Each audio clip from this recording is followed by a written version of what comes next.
Àkójọpọ̀ ìròyìn rèé láti tẹlifíṣàn Kilarigbo Live TV. Ṣáájú ẹ gbọ́ kókó tó wà nínú ìròyìn náà. Olórin ẹ̀mí kan sọ wípé òun kò ní gbà kí Yínká Aláṣeyọrí kó gba ògo orin tí òun làágùn kọ. Àwọn olólùfẹ́ àgbà òṣèré Parí Òdodo ṣetán láti dùn ún nínú. Ààrẹ Tinubu ti yan àwọn olùdámọ̀ràn pàtàkì míì. Mercy Johnson ní òun dá àwọn òbí òun mọ̀. Orin tí ó ga jùlọ nílẹ̀ yìí dágbére fáyé. Táíwò Àtọ́lágbé lórúkọ mi. Ìròyìn ọ̀hún rèé lẹ́kùnrẹ́rẹ́.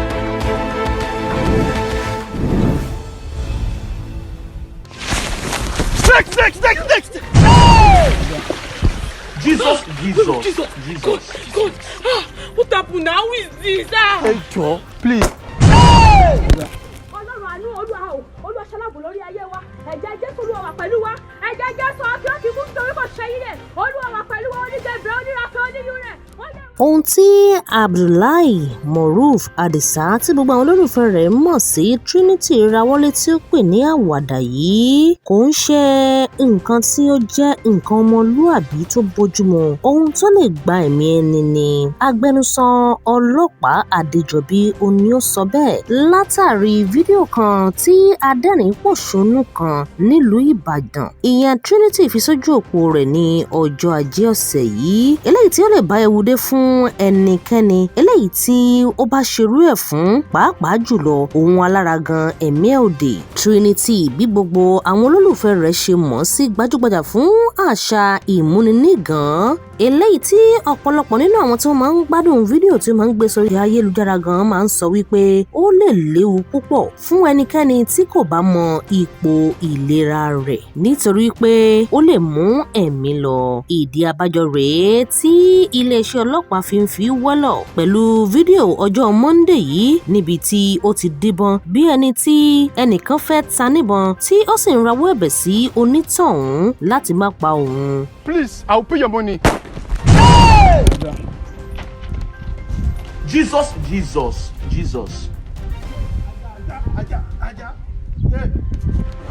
Eléyìí jẹ́ kékeré nínú ọ̀pọ̀lọpọ̀ ìmúninígan ìyẹn pranks míì tí ó ti ṣe eléyìí tí ó lágbára tí ó sì léwu fún ẹni tí ó ń múnigan pàápàá tí ò bá mọ bí ìlera onítọ̀hún bó ṣe rí. Fún ìdí èyí ní agbẹnusọ ọlọ́pàá ti wá sọ wípé irú erékéré yìí kò dára láwùjọ ó léwu fún òun gangan pàápàá tó ń ṣe ká tó wá ní àwọn tí ó ń ṣe é sí tí kò mọ ipò tí ìlera wọn wà tẹ́lẹ̀. Agbẹnusọ ọlọ́pàá ọ̀hún wá sọ wípé gbogbo àwọn tí wọ́n ti lùgbàdì tàbí tí wọ́n ti ṣe lábàpàdé Trinity pẹ̀lú eré ìmúninígan eléyìí tí ó pè ní àwàdà yìí tẹ́lẹ̀ rí lè bọ́ síta nítorí pé wọ́n ní ẹ̀tọ́ lábẹ́ òfin láti pè é lẹ́jọ́ nítorí pé ohun tí ó rawọ́lé yìí ó lágbára jù kò sì sí lábẹ́ òfin ó lòdì sí òfin lójú méjèèjì nítorí pé tẹ́lẹ̀tẹ́lẹ̀ rí ní alukoro iléeṣẹ́ ọlọ́pàá ọ̀hún Adéjọbí ló ti kọ́kọ́ sọ̀rọ̀ tẹ́lẹ̀ lórí àwọn eré tí àwọn èèyàn fi ń dáwàdà lórí ayélujára eléyìí tí ó jẹ́ wípé ó léwu púpọ̀ fáwọn èèyàn àwùjọ wípé kí wọ́n dẹ́kun ẹ̀ òun náà ní fídíò eléyìí tí Trinity tún gbé jáde yìí tí ó tún wá jẹ́ pé ó burú jáì lọ́pọ̀lọpọ̀.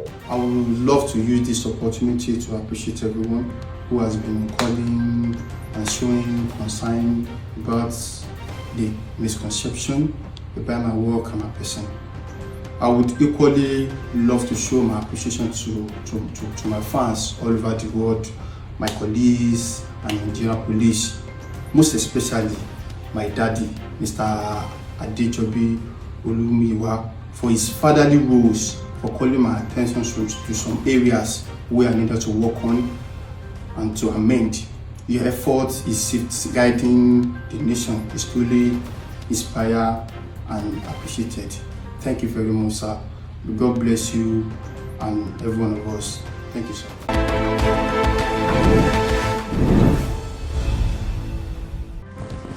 Baba, kí ṣe yìí? Mò ń tọ̀. Urinate síbẹ̀ yìí. Mi ò urinate, mo ní mò ń tọ̀. Ó dẹ́pẹ́ ìgbòho náà mọ̀ pé tó mọ̀ tọ́ ni pé yẹn urinate. Ṣé ẹ mọ̀ pé ilé ìtọ́wà nú ilé tẹ̀ ń gbé ni? òní yìí ni ìrètí wà wípé àwọn ẹlẹ́yinjú àánú ọmọ Nàìjíríà tí wọ́n tún jẹ́ olólùfẹ́ adẹ́rìn-pòṣónú Parí Olódó yóò dùn òṣèré náà nínú nítorí tí òṣèré náà béèrè fún àánú lọ́wọ́ wọn. Ìbéèrè yìí jẹyọ látàrí bí àgbà òṣèrébìnrin Ìyá Gbóǹkan ṣe rí àánú gbà lọ́wọ́ àwọn olólùfẹ́ rẹ̀ tí wọ́n kọ́ ilé rẹ̀ parí tí wọ́n sì tún ra ọkọ̀ fún un láti ipasẹ̀ olùṣọ́ àgùntàn amúsàn tí ó ní ìjọ Àgbàlá Gabriel nílùú Ìbàdàn eléyìí tí ó ń ṣètọ́jú àwọn opó arúgbó àti aláìní tí wọ́n ṣùgbà rẹ̀ nígbà náà kí àwọn olólùfẹ́ tó máa jáde lọ́tùn lósì láti tún kún màmá náà lọ́wọ́. Bẹ́ẹ̀ gẹ́ ni kò yọ àgbà òṣèré Fatai Oòduà tí àwọn olólùfẹ́ wọn mọ̀ sí Lálùdé tí kò yọ sẹ́yìn bí àwọn olólùfẹ́ wọn náà ṣe dìde ní apá kan láti dùn ún nínú pẹ̀lú mọ́tò láìpẹ́ yìí. Èyí ló jẹ́ kí adẹ́rìn-pòṣónú Parí Olódó náà ké gbàjarè síta wípé òun náà kò kọ àánú lọ́wọ́ àwọn ẹlẹ́yinjú àánú olólùfẹ́ òun tí wọ́n ti gbádùn òun sẹ́yìn rí. Bẹ́ẹ̀ náà ni ọkọ̀ àánú náà kò ní kọjá àgbà òṣèré míì tí àwọn èèyàn mọ̀ sí Bàbá Alápinni bí àwọn èèyàn náà tún ṣe gbáradì báyìí láti dùn òṣèrékùnrin náà nínú. Lónìí mo wo ní Facebook mi mo ti wà ní 65,000 followers. Ẹ ti tó ṣe fún mi, ẹ má jẹ́ kójú tì mí, ẹ dákun ẹ wo ibi tí mo gbìyànjú dèrè o, ilé tẹ́ ń wo ibi tí mo gbìyànjú ibi tí mo bá dèrè, nípasẹ̀ agbára yín àdúrà yín náà ibi tí mo bá dèrè o. Mo ti bọ́ lọ́wọ́ láńlọ́ọ̀dù, mo ti ń rí ilé sùn pẹ̀lú àwọn ọmọ mi, ṣùgbọ́n ó kù mọ́tò, kò sáǹfààní fún ẹni tó bá lórúkọ tí ò ní mọ́tò, ẹ ra mọ́tò fún mi náà, ẹ jẹ́ ká celebrate mi náà, ẹ jẹ́ ká bẹ́ẹ̀ mi náà yọ nínú ọdún yìí nínú oṣù, ẹ jẹ́ ká bẹ́ẹ̀ mi náà gbé kán bẹ́ẹ̀ mi náà yọ ká celebrate mi, ó ti tásìkò, ó ti tó gẹ̀.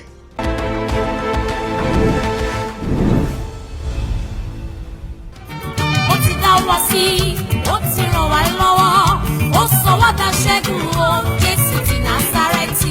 Olórin ẹ̀mí kan tí orúkọ rẹ̀ jẹ́ Fúnkẹ́ Glorious ti ké gbàjarè sí ayé láti gba òun nítorí bí gbajúgbajà olórin Yínká Aláṣeyọrí ṣe mú ọ̀kan nínú orin rẹ̀ eléyìí tí ó pè ní Jésù ti Násárẹ́tì kọ. Nínú fídíò tí Fúnkẹ́ Glorious fi síta ni ó ti sọ wípé orin yìí ni Yínká kàn fi ọ̀rọ̀ bíi méjì péré kún tí ó sì sọ di tiẹ̀ tí ó gbé jáde. Ó ní orin yìí Jésù ti Násárẹ́tì ni òun gbé jáde ní ọdún 2017 ṣùgbọ́n láì gba àṣẹ ni Yínká Aláṣeyọrí kàn déédéé fa orin òun yọ tí ó sì sọ di tiẹ̀. Fúnkẹ́ Glorious ní kò tọ̀nà rárá kí ènìyàn ṣe bẹ́ẹ̀ kí Yínká Aláṣeyọrí kó máa sábà máa gba ògo àwọn orin olórin láì tiẹ̀ mẹ́nu bà wọ́n níbì kankan tàbí gba ààyè kankan lọ́wọ́ wọn. Ó ní kódà ó lòdì sí òfin. Ó ní bí Yínká Aláṣeyọrí ṣe ṣe fún evangelist Mrs. Tolúlọpẹ́ Adélẹ́gàn nìyẹn ẹni tí ó lé orin Onídùúrómi gangan kò béèrè lọ́wọ́ onítọ̀hún kò sì fíbi kankan fẹnu bà á nípa ẹni tí ó ní orin ọ̀hún látìlẹ̀ bí àwọn olólùfẹ́ rẹ̀ lápá kan ṣe ń sọ wípé òun gangan ni ó ní tí àwọn kan sọ pé rárá o ẹnìkan ti kọ orin òun tẹ́lẹ̀ ní tọrọ rárá lé lórí títí di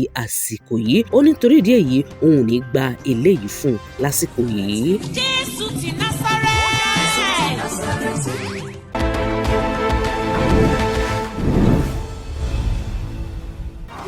There's nothing you can do. I have nothing to do. Oh, I don't care. I don't care. I don't care. Move your car and let me go to my work. I am a chosen. Ọ̀rọ̀ gbajúgbajà òṣèré olóyìnbó tilẹ̀ Nàìjíríà ìyẹn Mercy Johnson pẹ̀lú arábìnrin kan tí ó ń pera rẹ̀ ní màmá rẹ̀ ní orílẹ̀-èdè Ghana ó ti kúrò níbi tí àwọn èèyàn fi sí báyìí nítorí pé màmá òun ti mú nǹkan tó ń ṣe ẹ̀rí máa jẹ́ mi ìṣó gẹ́gẹ́ bí àwọn fọ́tò kan jáde gẹ́gẹ́ bí eléyìí tí ó jẹ́ ẹ̀rí fún wípé lóòótọ́ ó ní òun mọ nǹkan tó ń sọ ò nípa wípé Mercy Johnson jẹ́ ọmọ òun. Ìyá òun ṣe àwọn àlàyé eléyìí tí ó mú kí àwọn èèyàn lórí ayélujára máa wò wípé ó yẹ kí Mercy Johnson kó ní sùúrù kí ó béèrè ọ̀rọ̀ tó wà láàrin ìdáadáa nítorí pé ó dàbí ẹni wípé ìyá yìí mọ nǹkan tó ń ṣe eléyìí ti kúrò ní ọ̀rọ̀ eré ó ní àwọn èèyàn ń sọ káàkiri lórí ayélujára báyìí.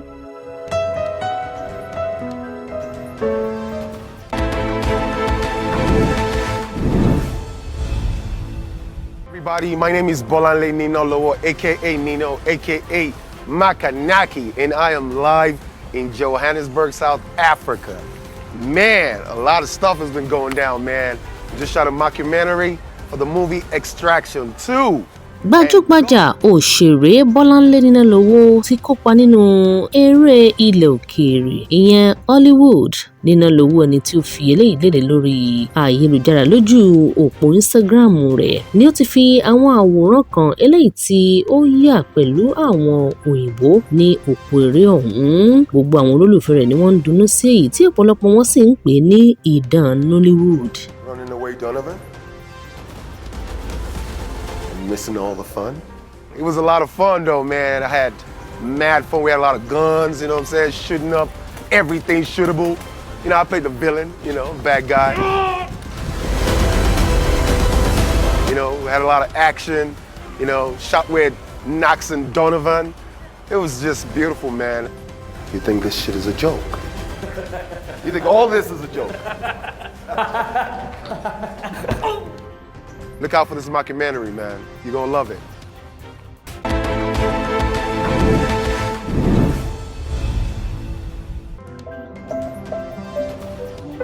Yeah! Yeah! Ìwọ ọmọbìnrin náà ni. ọ̀rọ̀ ìkíni kú oríire ti gba orí ayélujára kan fún àgbà òṣèré kan ìyẹn Fatai Oòduà ẹni tí àwọn olólùfẹ́ wọn fínúfíndọ̀ gbé ọkọ̀ ayọ́kẹ́lẹ́ fún wọn nínú ìfọ̀rọ̀wérọ̀ kan nígbà kan ní ọkùnrin yìí ti sọrí wípé àwọn kò tíì lo ọkọ̀ rí láyé àwọn. Fatai Oòduà ẹni tí ó ti wà lẹ́nu iṣẹ́ eré orí ìtàgé fún bíi 50 ọdún ó ní àwọn olólùfẹ́ wọn ni wọ́n fi ìdùnnú ṣe ìwúrí fún wọn láìròtẹ́lẹ̀ pẹ̀lú ẹ̀bùn ọkọ̀ ayọ́kẹ́lẹ́ yìí tí àwọn náà sì dúpẹ́ lọ́wọ́ wọn. Eléyìí jẹ́ ìwúrí fún wọn nítorí pé eléyìí ó ṣojú ẹ̀mí wọn àti àfihàn wípé àwọn ènìyàn wọ́n ń gbádùn àwọn iṣẹ́ tí wọ́n ti ṣe sẹ́yìn nínú agboolé eré amúlùdùn nílẹ̀ yìí tí eléyìí sì jẹ́ ìwúrí tó pọ̀ fún wọn.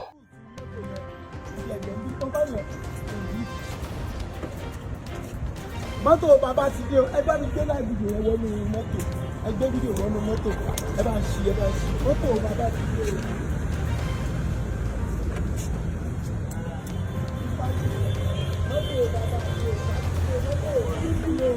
ó pẹ́ lọ́lọ́ o mọ́tò ṣàtìlẹ́ o kàn fáwọn o. òòṣà ẹ kú orí ẹ máa ṣí à fídíò yìí òòṣà ẹ kú orí o lálùdé òòṣà. Congratulations, Lalude.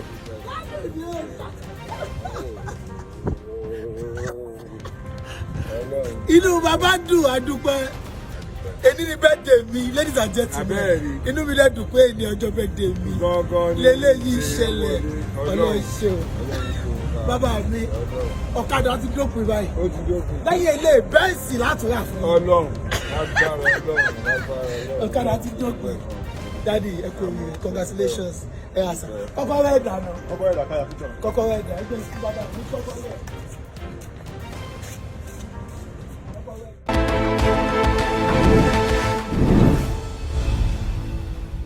I will not let them take my child away from me.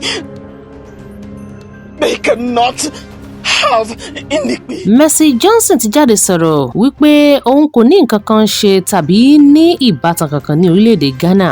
Ó ní ìròyìn òfegè ni àwọn ìròyìn eléyìí tí ó ń jà rìnrìn káàkiri lórí ayélujára àti lọ́wọ́ àwọn oníròyìn òjijì lórí ayélujára èyí tí wọ́n kàn ń fọ́n ká bó ṣe wù wọ́n. Mercy Johnson sọ̀rọ̀ yìí látàrí màmá kan àti ọmọbìnrin kan tí ó jáde wípé Mercy Johnson jẹ́ ìbátan àwọn tí wọ́n sì bẹ̀rẹ̀ sí ní pín fọ́tò tí ó wà lọ́wọ́ wọn káàkiri. Eléyìí tí Mercy Johnson sọ wípé òun kọ́ lòun wà nínú àwòrán ọ̀hún. Eléyìí tí Mercy Johnson sọ wípé òun kọ́ lòun wà nínú àwòrán ọ̀hún.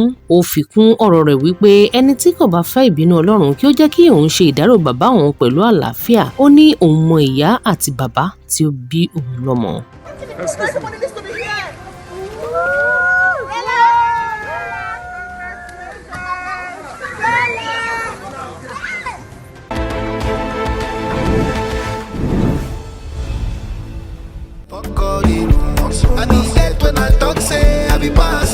Olórin takasufe Davido ti sọ wípé òun ní ọmọkùnrin kan nílùú London. Nínú ìfọ̀rọ̀wérọ̀ kan léyìí tí ó ṣe láìpẹ́ yìí ni ó ti fi léde. Gbogbo àwọn olólùfẹ́ rẹ̀ tí wọ́n rí àwòrán ọmọ òun ni wọ́n sọ wípé lóòótọ́ ọmọ àjànàkú kan kì í yà rárá. Ọmọ tí ẹ̀yà bá bí náà ni ẹ̀yà máa ń jọ. Bẹ́ẹ̀ ni ọ̀pọ̀lọpọ̀ yẹn sọ wípé ọmọ òun kò tiẹ̀ nílò à ń sọ pé àní ọmọ ọkọ ni.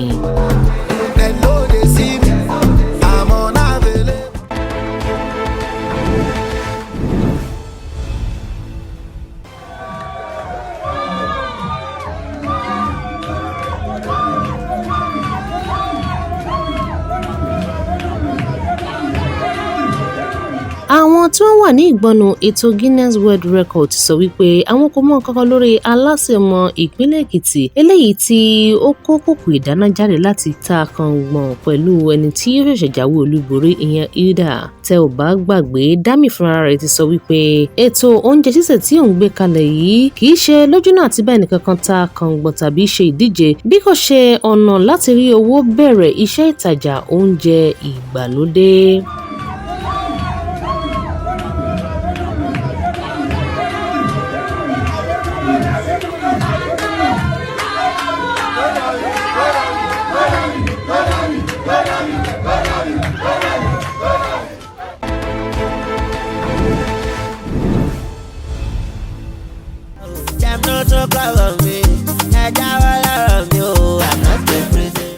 Ẹ máa wo àwọn tí mo ti fẹ́ mú balẹ̀ tán tí wọ́n wá di onímọ̀ràn àtàtà fún ìyàwó mi. Wèrè olórin tí ọ̀pọ̀lọpọ̀ èèyàn tún mọ̀ sí ìdààmú àdúgbò Òkìkí Ọlálọ́mí Portable ni ó sọ eléyìí nínú fídíò kan tí ó fi ṣe kìlọ̀kìlọ̀ fáwọn tí wọ́n fẹ́ máa po ẹ̀kọ́ ìbànújẹ́ fún ìyàwó rẹ̀ àkọ́kọ́ látàrí ọmọ tuntun tí obìnrin míì tún bí fún un lẹ́nu ọjọ́ mẹ́ta yìí. Ṣáájú ni obìnrin òṣèré Aláṣàbí tí ó bímọ fún Portable ti sọ wípé nítorí pé Portable jẹ́ aládùúró tí òun ní òun ṣe fẹ́ tí òun sì nífẹ̀ẹ́ rẹ̀. Àṣàbí ní láti ilẹ̀ wá tẹ́lẹ̀tẹ́lẹ̀ rí ní ohun tí wọ́n ń sọ wípé òun kò lè fẹ́ olórin tàbí eléré ṣùgbọ́n báyìí bí ó ṣe wọ Ọlọ́run ọba ni ó máa ń ṣọlá ẹ̀. Ìfẹ́ Portable ni òun ní. Kò sí space náà, ilé náà tún ti kùn, understand? Person wey dey enjoy. Oya now, I come check my wife phone. My wife get like 30 adviser. I don knack 10. Based on àwọn tó ń ṣe húkọ̀ pẹ̀lú wa tá a padà píkì kọ́ọ̀lù wọn mọ́ àwọn ọlọ́padà di adviser ìyàwó wa. Ẹjọ́ wọn fẹ́ kí ìyàwó wa gbélé o. Wọn fẹ́ kó fọkànbalẹ̀ sílé ọkọ ẹ̀. Wọ́n ní wèrè ló fẹ́ wèrè tó tọ́jú ẹ̀, wèrè tó ra mọ́tò fún tó build everything. I make my woman strong. You understand? They dey call my woman strong woman. Tani backbone ẹ̀ na me. Ọba dẹ̀ bá lórí ohun gbogbo. Ẹ ṣé o, ẹ̀yin fake adviser. Ẹ ti cast. Ẹ má wọ̀rí, ẹ̀yin náà fẹ́ jẹ́ ń bẹ̀. Ǹjẹ́ jẹ́ òtí ìtòyín. Ẹ na me woman, one man for all.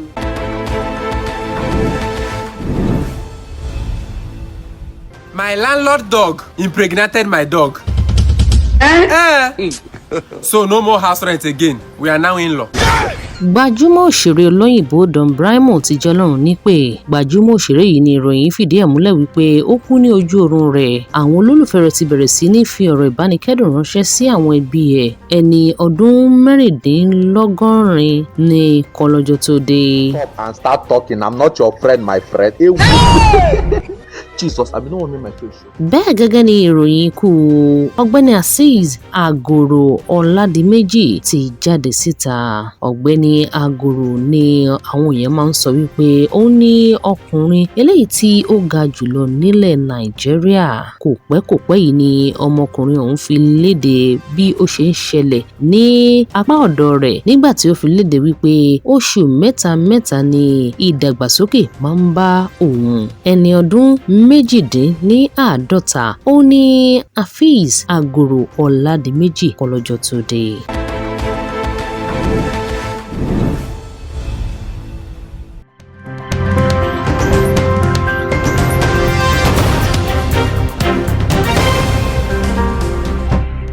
Bẹ́ẹ̀ gẹ́gẹ́ ni ìjọba àpapọ̀ ti fi ọwọ́ òsì júwe lé fún ọ̀gá àgbà àjọ tó ń rí sí ọ̀rọ̀ ìwà ìbàjẹ́ àti ṣíṣe owó ìlú kùmọ̀kùmọ̀ ọ̀gbẹ́ni Báwà ni wọ́n ti ní kó lọ rọ́kún nílé náà lójú náà àti ṣe ìwádìí àwọn ọ̀rọ̀ kan léyìí tí ó tọ́ka sí ní inú àjọ ọ̀hún. Bẹ́ẹ̀ gẹ́gẹ́ ni àjọ DSS náà ti pè é báyìí fún ìfọ̀rọ̀wánilẹ́nuwò láti dáhùn àwọn ìbéèrè eléyìí tí ó bá mọ̀ nípa ìka àléébù eléyìí tí wọ́n ti ń tọ́ka ẹ̀ sí.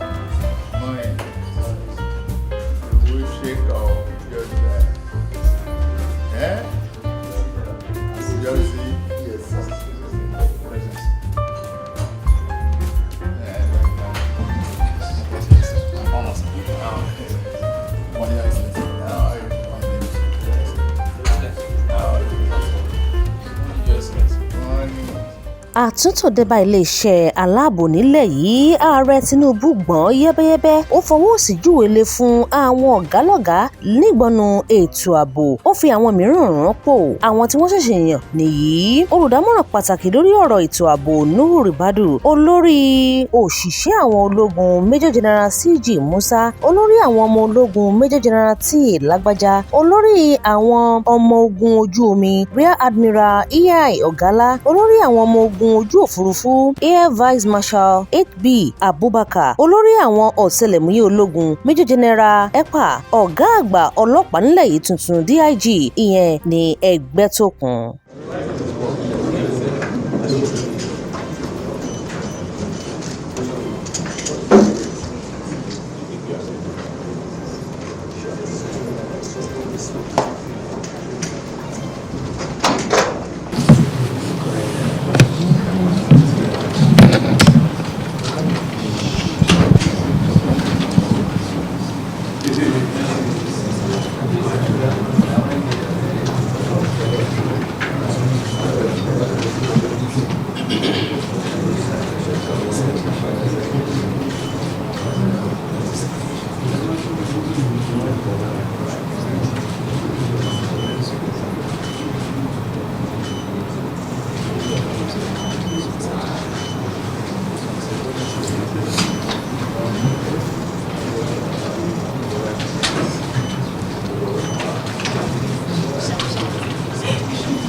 Now I have just been decorated and I'm looking forward to taking over tomorrow morning by 11 a.m.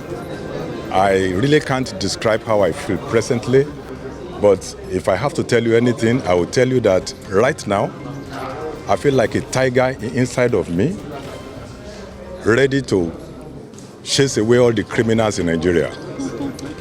And some other time I feel like a lion in me, ready to devour all the enemies, internal enemies of Nigeria. That's my feeling right now. Very significant, like you have mentioned. It's a stage. You come, you walk, and you go. I'm happy I'm handing over to somebody I know that will carry the mantle of leadership from where I have stopped. We grew up in the job. We grew up together. I was his boss at the time, not even when I was IG. He worked under me twice. We've been working together, and I know how he can go ahead to champion the cause of the police from where I have stopped.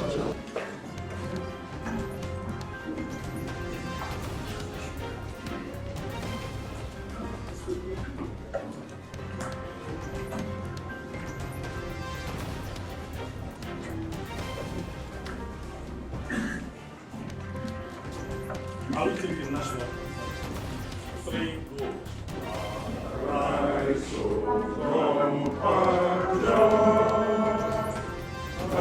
Nigeria, our father's land, with love and strength and faith. The wife of the new Inspector General of Police and income.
sir.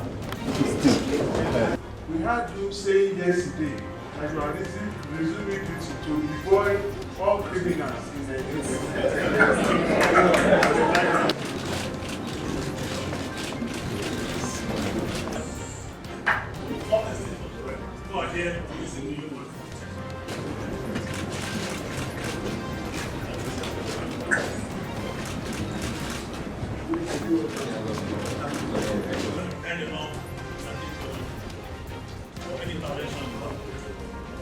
Stand up.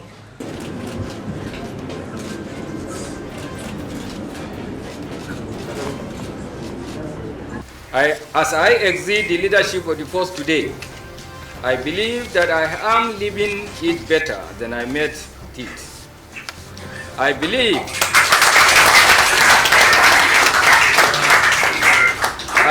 that I have added value to policing in Nigeria.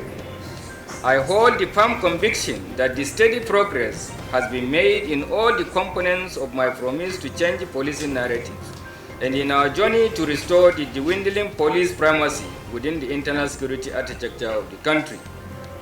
We might not be there, or we might not yet be there, but certainly the pathways have been clearly defined, firm foundation built, and the giant strides taken for a new force leadership to leverage on his quest for a better police force. Being appointed as Inspector General of Police is not just a title for me, it is a commitment and a calling to make a difference. I am here not as an individual, but as a representative of a dedicated team, united in our shared vision to safeguard the lives and well-being of everyone that lives in our great country, Nigeria. Together, we will strive to build a police force that reflects the values and aspirations of the people we serve. Nigeria, our beloved country, is at a critical junction in its history. We face numerous challenges that require the concerted efforts of every citizen to overcome. As Inspector General of Police, I firmly believe that our path to a brighter future lies in collaboration, transparency, and the reformation of our law enforcement delivery system. First and foremost, I acknowledge our citizens' deep-rooted concerns and grievances against the police. It is no secret that the Nigeria Police Force has faced its fair share of criticism in the past. Instances of misconduct, corruption, and abuse of power have eroded public trust. I am before you today to declare that such behavior will not be tolerated under my watch, and there will be proactive steps to instill discipline across the ranks.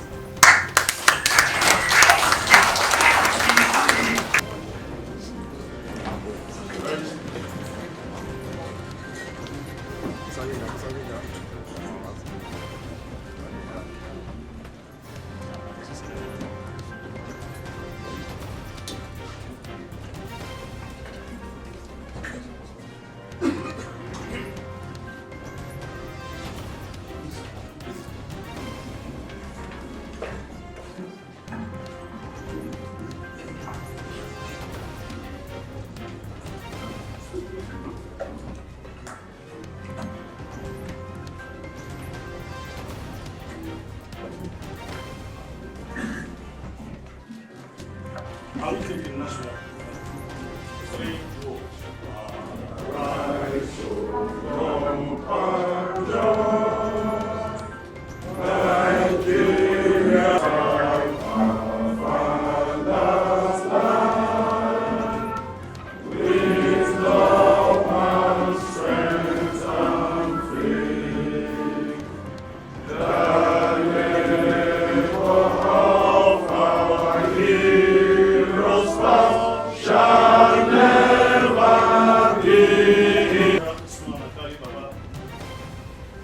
wife of the new Inspector General of Police are income.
yesterday that you are resuming duty to deploy all criminals in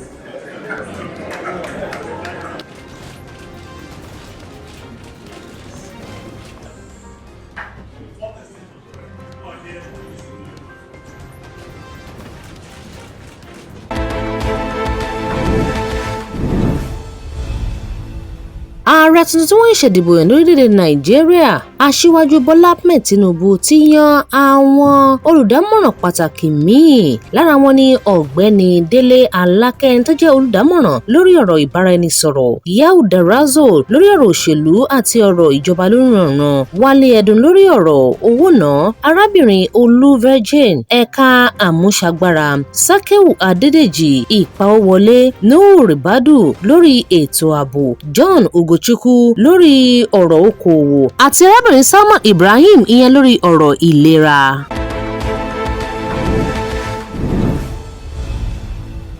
olórin ẹ̀mí kan sọ wípé òun kò ní gbà kí Yínká Aláṣeyọrí kó gba ògo orin tí òun làágùn kọ.